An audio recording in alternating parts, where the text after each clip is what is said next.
Our first morning in the central Queensland Ranges. It's late October and this is the starting point for our next hunt that over the next 2 episodes will take us through the cattle country west of here, right up through Charters Towers, eventually arriving back out on the coast at Townsville, roughly 700k north of our starting point. If there's one animal that every Aussie hunter loves chasing, it's pigs, and I'm no different. I've hunted them since I was a kid and I'll never grow tired of it. Now, while this region is classic pig country, it also holds a much bigger and badder calibre of feral.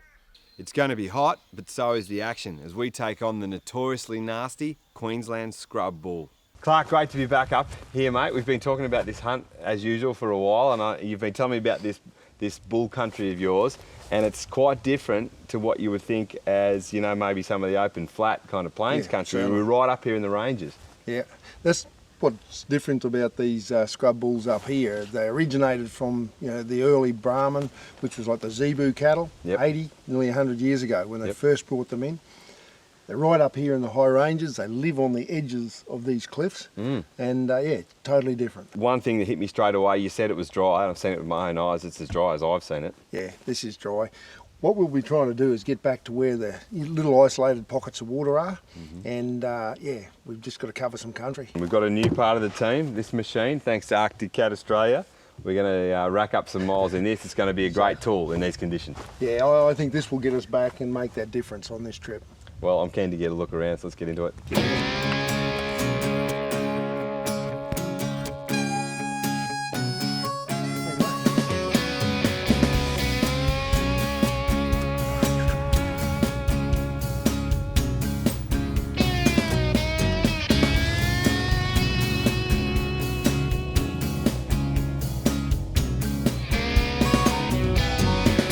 Where you want to head to first, mate? I reckon we go down here, there's a bit of a soaky gully and a little bit of a green patch. I reckon there's been a couple of bulls hanging on the side of the cliff. They might be up on that top now.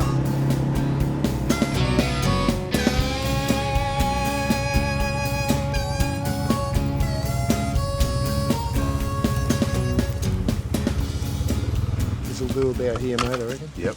Start having a walk. Yeah. Where I reckon this bull will be is on the top of this rise over here and down along the creek. So let's get over there and see what we can find. The rifle I'd chosen for this hunt was a Seiko Grizzly 9.3 by 66, a calibre primarily designed to handle big game. My ammunition would be 220 grain Seiko hammerheads. First impressions of this country for me is it's great, it's nice and open. You know, obviously being cattle country, it's been grazed out a fair bit, which keeps that grass down and you can look through, so it's good glassing country. Coming through this rolling stuff and down into a little creek like this, this bit of cover and a bit of water is a classic place we might be able to bust a pig out. Middle of the day, there's a bit of old sign here.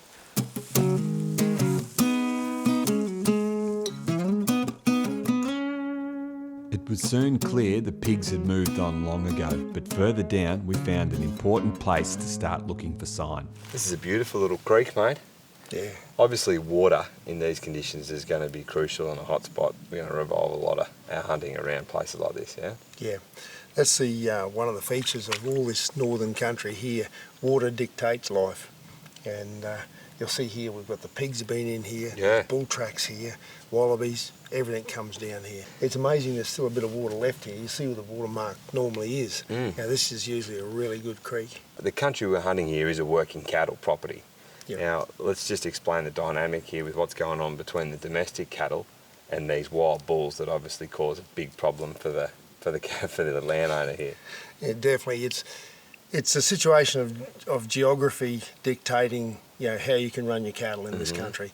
You've got the steep mountain ranges. This is where the Great Divide runs right down to the sea.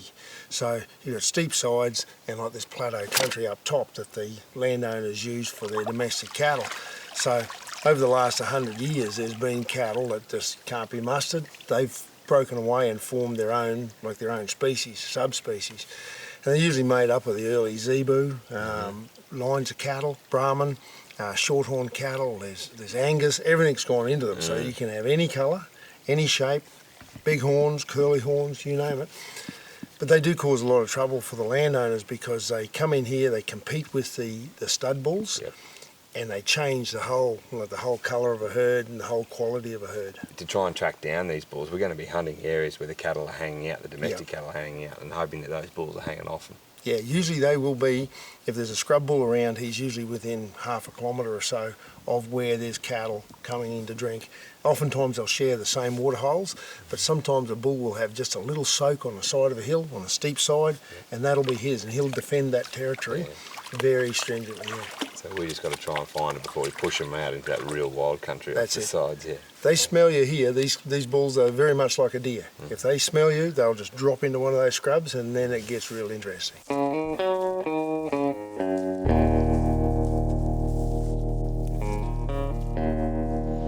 As pretty as this country is, it's pretty heartbreaking to see stuff like this. You've got hundreds of young cane toads living in this sand, jumping in the creek here. Check this out.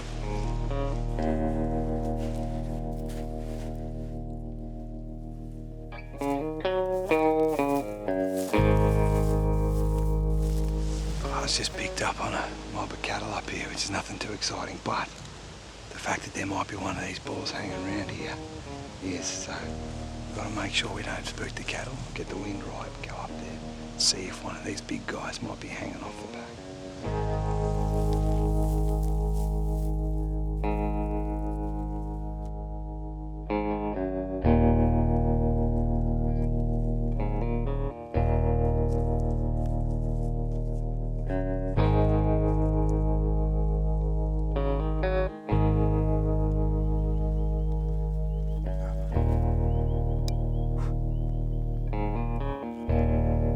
Doesn't seem to be anything with this mob. They're just getting onto us, so we're going to back out, sneak out here. We don't want to put them up. This is a prime area. That, particularly with the drop off into the scrubby country, there might just be a bull hanging around here, so we'll back away, come back later.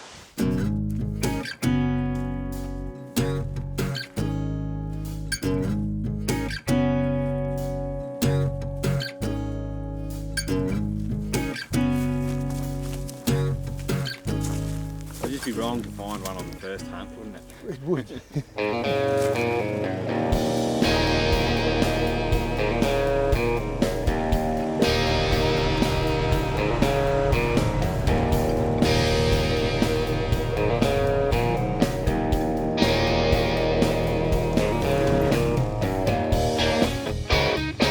Morning hunt had proved very quiet, so we made a move across the plateau to check out some heavier timbered country where Clark had had success before. And as far as we'll go, fellas. Walk from here.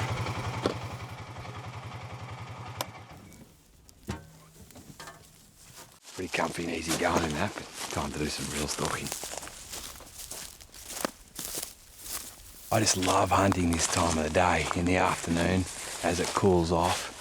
Sure, the mornings are great, but one thing about this warm weather country is in the mornings you're always chasing the animals. Now they're going to bed down as the heat of the day approaches. Animals are just like us, middle of the day, don't move around much, but as the afternoon cools, the longer it goes on, the better chance you've got the animals are coming out more and more. As it gets to that last light, that's the red hot time. After finding some well-used game trails and following them, things finally started looking up. We had to bump into something sooner or later, considering that sign. And we have, but it's another little mob of the domestic cattle up here. Again, for domestic cattle, they're very wild, they're very spread out, so we have to be careful. But feeding on the edge of a little burn area here, it's not surprising that they're up there. But we do have to be careful that a big bull might be just hanging back with them. This is prime country.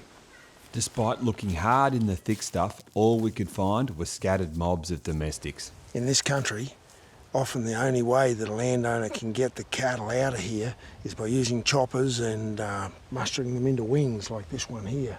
Well, they've used a bulldozer and they've pushed the timber up into two wings.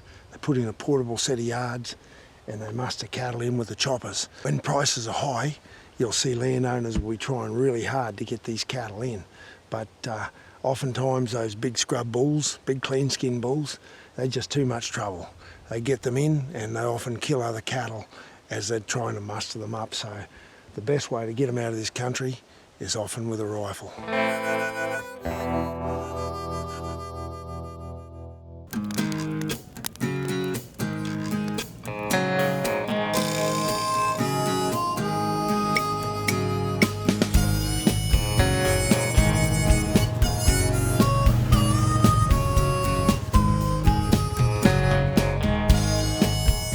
country. After the plateau action yesterday, we were out here in the thicker stuff, a bit steeper. Yeah, this is the sort of one edge of the block where it drops off on the inland side, and we go from as far as you can see there, the distant hill, right around that big range and over the other side of it, and way down literally as far as you can see. Yeah, it's huge country. So we're going to make our way down here today. Yeah, a bit of a glass. Go down here, try and get our wind right, and then we'll drop down into those big gorges there.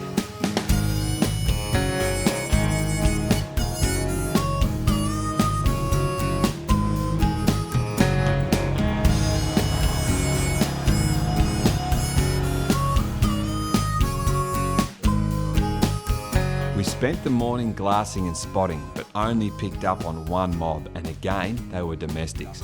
The elusive scrub bull was definitely living up to his name. After covering a huge amount of ground with the glass, we decided to leave the vehicle and head for the bush. We picked up on a game trail that would hopefully lead us down to water that might be holding a rogue bull. The trail showed fresh traffic, and up ahead, movement was spotted. Coming on a mob of cattle bedded down here in the bottom of the gully, and Greg, cameraman, just made a great pickup. Spotted some horn in amongst the scrub down there on an animal, but it's turned out to be a clean-skinned cow. So that's what we call a wild cow, clean skin being unbranded. Close, but not a bull.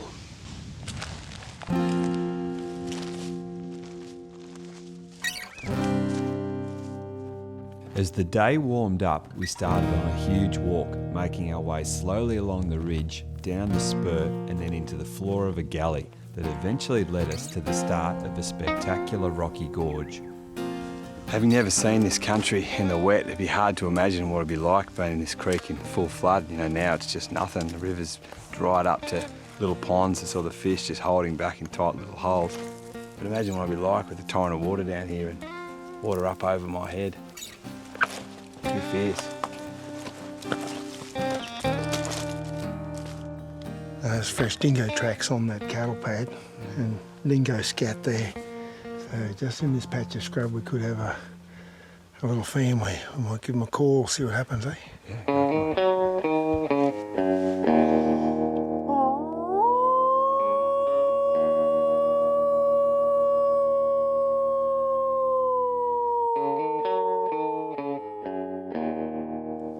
Usually if they're here, they'll give you an answer straight back if they're close.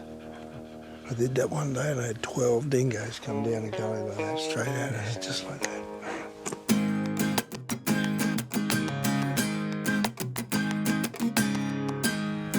It's dry, but there's still plenty of life here. That's a monster fish. What do you reckon? Yeah, big sooty grunter, about, 2.5 pound.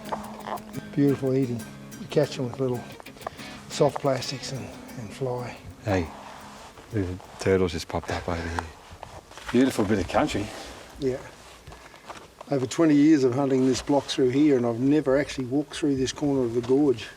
And we find this just magnificent.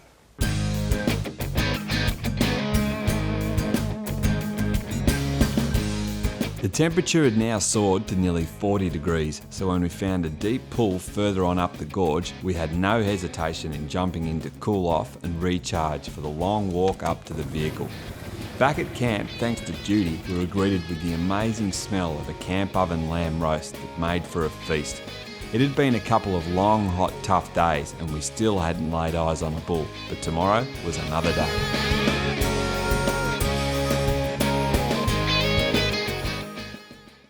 The end of that first night when we were coming back from a big day down here, just in the headlights of the vehicle, we saw a big scrub bull cross the road. So we've come back down to hunt this area. It was a bit quiet yesterday, so with any luck we can try and pick him up, as he was a good one.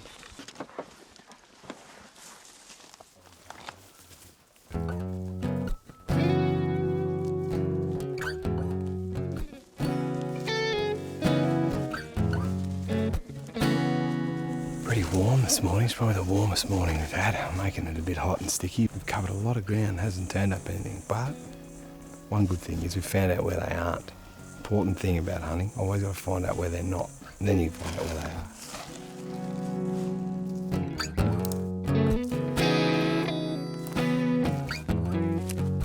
On your van, adventures with hunting with someone like Clark up here who knows this country so well, and the experience says that, hear that crow behind me, something simple in all this needle in a haystack country is that the crows are often hanging on the cattle. So we've been struggling to find any sort of sign this morning. He's picked up on some crows, so we're going to head that way, see if there's anything there. It's been right so far.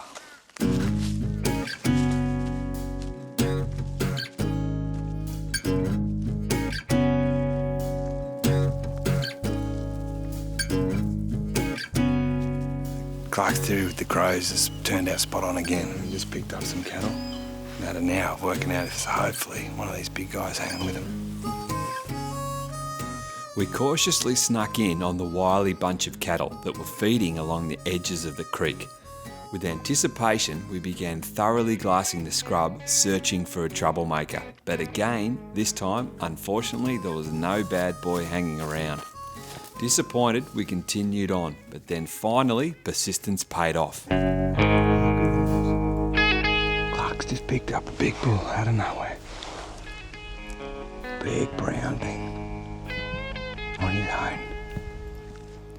The bull was feeding on the edge of a grassy clearing, just on 150 metres away. Concerning me was the thick lantana scrub beside him that he could quickly disappear into if he smelled us or caught sight of us. The trees in between frustratingly blocked a clear shot, so we had to risk it and try and get closer. As always, I wanted to be 100% sure of my shot placement, as particularly with scrub bulls, they can be extremely dangerous if wounded, and he could charge us if my first shot didn't hit home. As we got within range at 80 metres, I was poised to fire, but agonisingly he grazed forward and a tree blocked the perfect shot. We made a bold move to advance to the next tree, and as he moved ever closer to cover, I took my only chance. The scrubber turned to challenge us and I prepared for a charge, but the shot was good. He was fatally hit and dead on his feet.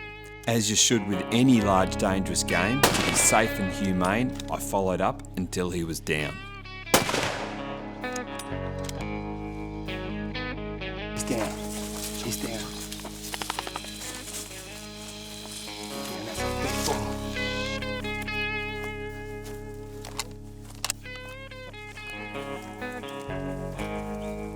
Safety first with these big guys. We've got to be ready to go.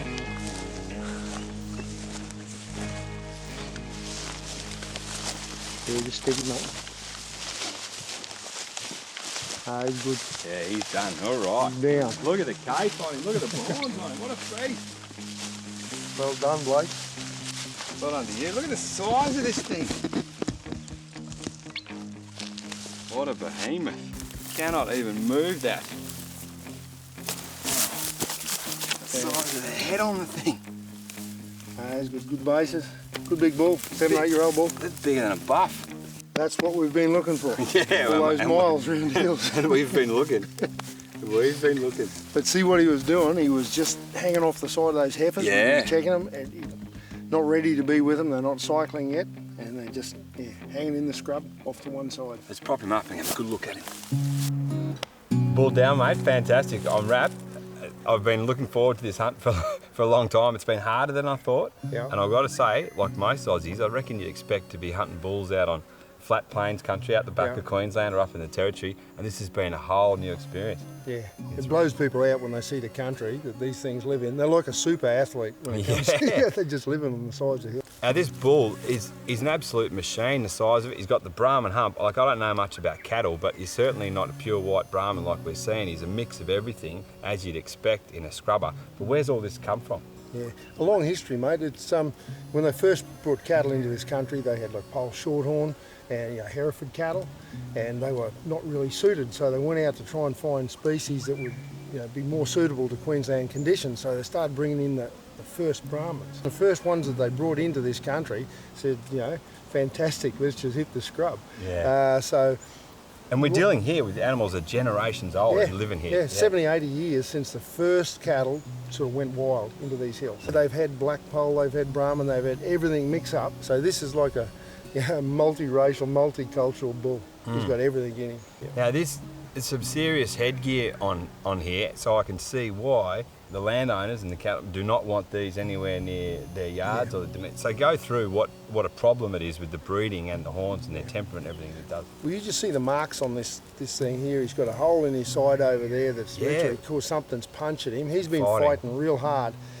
And that's what they do. They'll come out of the thick country, and the landowner will have, you know, beautiful like stud cows, and this thing comes in and takes over. So instead of having that top class calf hit the ground next year, they're all multicoloured calves. And his price goes. Price is straight down. 3 shots with the Seiko Grizzly in 9.3, and as you can see, big animals soaked him up. We've got 3 right in the shoulder. First one was perfect, good hit. Yeah. It slowed him down. He was only a few metres away from running into all that lantana and junk. He actually turned and stared straight back at us. I think we all took a bit of a gulp then, but a couple more to put him down. Pretty clean kill at the end of the day. So we're going to start to work on him. He's got a magnificent cape, everything you want in a trophy. Rip the back straps out. They're going to be a big feast. Yeah.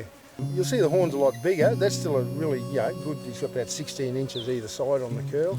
I think the biggest we pulled out of here was 54 inches. Saw him coming through the timber. He was like a B-52 bomber. Yeah.